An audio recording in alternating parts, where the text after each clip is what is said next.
இதை நீங்க யாரும் கேட்கலனாலும் நான் வந்து இதை சொல்றேன். நீங்க கேள்வி அப்புறம் வேணா கேட்டு எடிட் பண்ணிக்கோங்க. இளையராஜா அவர்களை பற்றிய சர்ச்சை.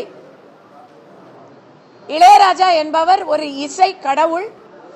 கடவுளுக்கு கோயிலுக்கு போகணுங்கிற அவசியமே இல்லை. இளையராஜா அவர்கள் எங்க போனாலும் அதுவே அவரே வந்து ஒரு கடவுள், ஒரு கோயில் தான். ஆனா அவர் என்னவோ உள்ள விடல, கோயிலுக்குள்ள விடல அப்படிங்கிற மாதிரி ஒரு சர்ச்சை வந்திருக்கிறத வந்து வன்மையாக கண்டிக்கிறேன். இப்படிப்பட்ட பிரச்சாரங்களை வச்சு எத்தனை நாளுக்கு தான் ஏமாற்றுவார் இந்த நாட்டிலே?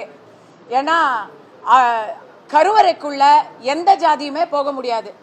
அது ராஜா சாரா இருந்தாலும் சரி, கஸ்தூரியா இருந்தாலும் சரி, ரங்கா சாரா இருந்தாலும் சரி, யாரா இருந்தாலும் கருவறைக்குள்ள போக முடியாது. இதோ என் கூட இருக்கிறது என்னுடைய தெலுங்கு சொந்தங்கள், தமிழ்நாடு தெலுங்கு மக்கள் இயக்கத்தை சேர்ந்த என்னுடைய சகோதரர் தேவரகொண்டா ராஜு, ப்ரொஃபஸர் ஸ்ரீனிவாச ராவ், இதுவும் ஒரு ஸ்ரீனிவாசன், மனோஜ் கருடா, எல்லாரும் இவங்க எல்லாரும் என்னுடைய நான் இந்த அசோசியேஷன் மெம்பரு, தமிழ்நாடு தெலுங்கு மக்கள் இயக்கத்துடைய மெம்பரு நான்.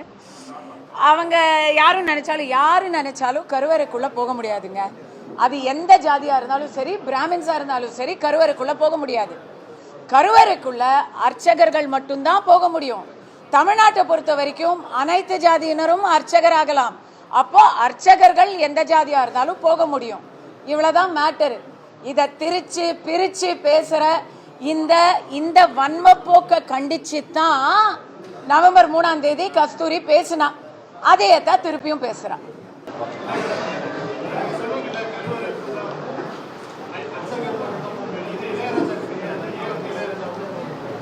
அவருக்கு இல்லங்க, அவர் போக முயற்சியே பண்ணல. இதோ இங்க நில்லுங்க அப்படின்னு சொன்னாங்க, அவர் நின்றார், அவ்வளவுதான்.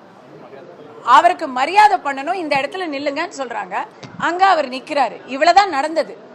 அத வந்து இங்க நில்லுங்கன்னு சொல்லிட்டாங்க அப்படின்னு சொன்னதுதான் பிரச்சனையே.